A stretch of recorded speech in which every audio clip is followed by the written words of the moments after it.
peduliin. Ya, terakhir dari Kemenlu menyatakan kalau yang nggak masalah itu hak dari Mau kabur aja lah, nggak balik lagi. Mas, terkait dengan ada kampanye kabur aja dulu Mas, itu gimana? Kabur aja dulu ada kampanye. Efek apa kata efek kita peduliin. Ya, terakhir dari Kemenlu menyatakan kalau yang nggak masalah itu hak dari Mau kabur aja lah, nggak balik lagi. Kalau mau kabur aja lah. Kalau perlu jangan balik lagi. Ya barangkali Noel dilahirkan dalam keadaan yang sudah kaya raya. Dia tidak mengalami bagaimana kesulitannya mencari pekerjaan. Antri sampai beratus-ratus kilometer. Hanya untuk mendapatkan gaji sesuai dengan UMR. Itu yang jadi persoalan kita. Maka, saya kira tidak layak seorang pejabat, Wamenaker, yang justru bertanggung jawab bagaimana agar tenaga kerja di Indonesia ini mempunyai kualifikasi yang baik. Selamat datang di Ermo TV.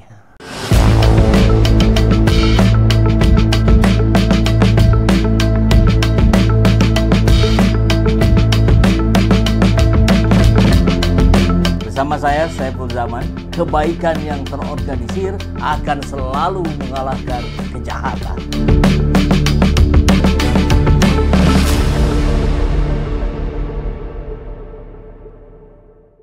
Dari Menaker Yasirli mengakui bahwa tren kabur aja dulu di medsos mendorong WNI untuk berkarir di luar negeri adalah tantangan bagi pemerintah. Ini bagus kalimatnya, tantangan. Yasirli mengatakan pemerintah harus memenuhi aspirasi publik yang timbul dengan menciptakan pekerjaan yang lebih baik. Terlepas dari mampu atau tidak, tapi jadikan ini sebagai sebuah persoalan yang harus dipecahkan. Ini tantangan buat kita kalau memang itu adalah terkait dengan aspirasi mereka. Ayo pemerintah create better jobs. Ini menjadi catatan kami dan concern kami. Bagus ini. Dia meyakini tren ini muncul bukan karena WNI benar-benar ingin kabur dari Indonesia, tapi ingin mengambil kesempatan bekerja di luar negeri. Ia tidak memungkiri bahwa kesempatan bagi WNI bekerja di luar negeri memang terbuka, ya, apalagi kayak tadi di Jepang. 2,5 juta orang Indonesia bekerja di Malaysia. Tanggapannya yaitu kan netizen terkait dengan kabur saja. Memang di satu sisi saya lihat kesempatan di luar memang ada. Jadi semangatnya bukan kabur sebenarnya, ya. Tapi Wamenakernya tak peduli. Kabur aja sekarang. Itu yang disampaikan oleh Noel tadi, videonya ada, ya. Dan Nusron juga mempertanyakan itu tidak menyelesaikan masalah, katanya. Ya menyelesaikan masalah dong, Pak. Orang-orang ini bekerja ke sana untuk meningkatkan kesejahteraan yang terhimpit di Indonesia, keluarganya. Akhirnya mereka dapat gaji yang baik, bisa mengirim uang untuk keluarganya, selesai masalahnya. Justru menyelesaikan masalah dengan ke luar negeri.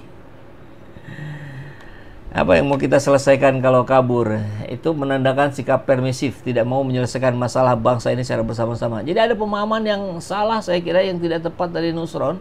Ini pertanyaan justru untuk pemerintah. Pemerintah harus menyelesaikan persoalan bangsa. Bukan rakyat harus menyelesaikan persoalan bangsa. Rakyat dididik oleh Anda para pemimpin. Ya, kan begitu. Aduh, Istana sambut positif, katanya. Ia menekankan pentingnya WNI memiliki keterampilan jika ingin merantau ke luar negeri. Nah, ini bagus. Jadi, beberapa pejabat kita memahami konteks secara tepat, tapi ada juga yang tidak tepat, gitu. Malah meracau dan menjadi perjawaban yang bodoh. Dari DPR, ini juga menyampaikan ya bahwa ini tantangan. Termasuk yang dari kabar dari Ermo, wanti-wanti kabur aja dulu, hashtag TB Hasanuddin, lapangan kerja di dalam negeri makin sulit. Nah, harusnya kan begini, ada kesadaran gitu. Oh iya, lapangan kerja di Indonesia ini sulit. Oh iya, kita ini terlalu banyak birokrasi. Oh iya, kita ini terlalu banyak oknum-oknum yang meminta uang pelicin dan sebagainya. Termasuk sampai Irwasum polisi kemarin kan Pak Dedi menyampaikan bahwa untuk masuk polisi tidak ada bayar-bayar, gratis. Kenapa ini harus disampaikan? Ya oknum yang bertebaran yang mencari kesempatan dalam kesempitan. 20 juta, bahkan sampai ratusan juta untuk masuk polisi. Kan ini nggak benar gitu. Nah sistem ini yang harus dirapihkan. Sehingga kemudian orang memilih untuk pindah ke luar negeri, ya itu adalah solusi yang mereka dapatkan. Kesempatan ada di sana gitu kan. Coba kita lihat. DPR sudah bicara dengan cukup tepat ya, kabar dari Animal. Kemudian kita lihat di respon-respon dari masyarakat yang bekerja di luar negeri. Bahlil. Aduh. Beruntung banget bisa kabur dari Indonesia, apalagi setelah melihat video ini.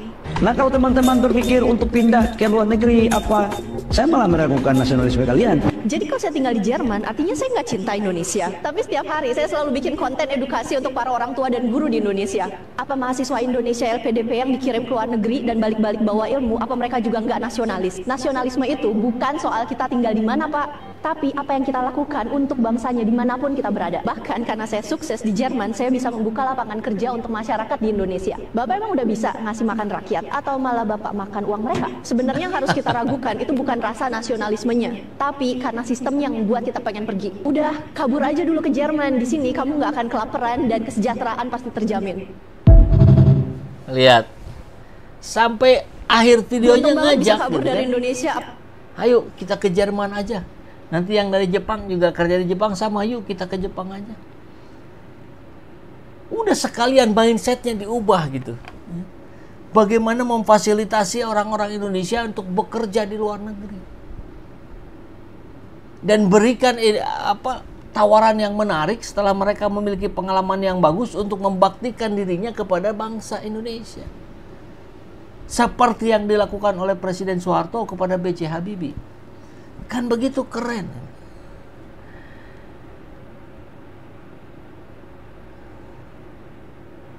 Coba kita lihat yang lain. Nih, dari Tereli membandingkan, tentu berdasarkan riset. Kerja di luar negeri dengan pekerjaan yang kurang lebih jenisnya sama. Anggaplah barangkali katakanlah di Jepang misalkan ya begitu.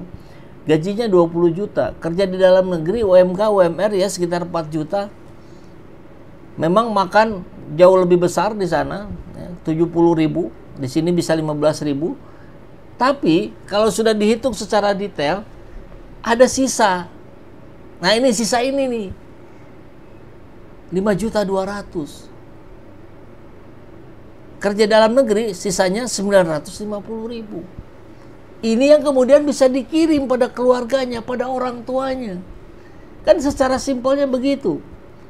Nah, bagaimana kalau pemerintah bisa menaikkan angka 4 juta ini, katakanlah menjadi 10 juta, maka sisanya itu 5.950.000. Jadi orang-orang Indonesia akan memilih bekerja di Indonesia dengan gaji 10 juta daripada mengambil 20 juta di Jepang. Kenapa? Sisanya lebih banyak di Indonesia. Harusnya berpikirnya ke sana, bukan malah dikata-katain nasionalismenya diragukan, bukan dikata-katain ya sudah kabur saja, jangan balik lagi. Kan ngehe ya. Ini akhirnya orang-orang Indonesia yang bekerja di luar negeri terus menyampaikan testimoninya. Seru loh, senang loh gitu. Yuk. Ya nggak apa-apa, saya kira bagus-bagus saja ya. Kalau toh negara ini belum bisa memberikan pekerjaan, ya bekerjalah di luar negeri. Noel yang katanya aktivis 98 jadi penjilat, bukannya dari Ridwan ya. Lo aja yang kabur Noel, ajak tuh Bahlil. Yang kabur dari negaranya finalis 1. Finalis 1 apa? OCCRT. Baik, kita lihat yang lain. Ini bahkan dari orang yang sudah cukup berumur menyampaikan. Lagi rame yang namanya hashtag kabur aja dulu. Buat kalian yang muda-muda yang pengen kabur dari Indonesia silakan. Yang mau kerja ke luar negeri, gaji gede silakan. Cari kebahagiaan di luar negeri, kalau di dalam negeri sendiri tidak bisa memberi kebahagiaan. Nggak usah peduli yang namanya nasionalisme. Pride nasionalisme. Nasionalisme nggak bisa ngasih makan. Itu yang koruptor-koruptor tuh yang nasionalisme tuh. Buat kalian yang nyari kebahagiaan di luar negeri, silakan cari kebahagiaan. Ya, yang penting kalau dibelah nih di sini nih masih merah putih. Itu aja yang paling penting, merah putih. Ya, oke. Buat kita yang tua mau kabur aja dulu, boleh. Kita juga mau kabur. Oke, merah putih. Nah, lebih masuk akal kata-kata Bapak ini ya. Ini jargon-jargon yang seringkali tidak dipahami secara menyeluruh, termasuk dengan realitanya di lapangan. Kita dulu kan ingat, saya Pancasila, saya Pancasila. Ujung-ujungnya apa? Saya Pancasila, saya korupsi. Lah, itu bertolak belakang gitu. Begitu juga dengan ini, nasionalisme. Apa yang dimaksud dengan nasionalisme itu apa? Berbakti pada negara itu seperti apa yang Anda pahami? Ini harus diluruskan ini ya. Jangan sampai kemudian menjadi limbung rakyat kita. Masih ada. Ini dari ini menarik juga ini. Bahkan seorang kepala desa di Ciamis mengundurkan diri demi kembali kerja di Jepang. Sudah terpilih jadi kades, memilih untuk kerja di Jepang. Padahal dia sudah jadi pemimpin di Indonesia. Nah, janganlah kemudian ya ini disikapi dengan cara-cara yang tidak tepat. Nanti nama citra bangsa Indonesia yang sudah mau mulai dibangun oleh Pak Prabowo akhirnya hancur lebur gara-gara pembantu-pembantunya yang nggak benar. Nah, kita dengar lagi nih.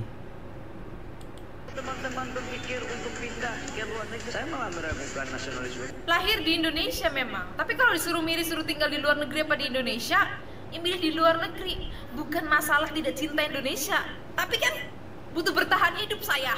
Tinggal di luar negeri itu juga nggak mudah, Mbak. Lah ya memang tinggal di luar negeri itu juga nggak mudah. Nyari kerja juga kadang-kadang sulit, tapi ingat, tidak dipersulit. Sebatas untuk jadi cleaning service di Indonesia saja ada batasan umurnya, harus lulusan SMA, harus berkelakuan baik dan bla. Lihat di luar negeri, di bandara, di mal-mal, di rumah-rumah, banyak orang tua yang masih bekerja jadi cleaning service, tidak ada masalah. Emang susah aja tinggal di Indonesia. Itulah bedanya luar negeri dan Indonesia. Di luar negeri asal kamu mau bekerja apa aja ada pekerjaannya, tapi di Indonesia orang-orang datang untuk bekerja terhambat oleh peraturannya. Itu loh sulitnya Indonesia, Pak. Kita dituntut untuk cinta negara. Nah, menarik. Kata kuncinya dipersulit ya. Bekerja dimanapun tidak semudah membalikan telapak tangan. Ada tantangan, ada kesulitan. Tapi di sana tidak dipersulit gitu. Di sini segala sesuatu dipersulit. Mau ini harus bayar, ini harus bayar. Meja pindah meja harus bayar. Jadi oknum yang terlalu banyak ini ya, saya kira kita harus cari kata lain ini. Kalau oknum itu kan biasanya 1-2, tapi kalau sudah berjamaah apa ini? Ya sistemnya yang korup.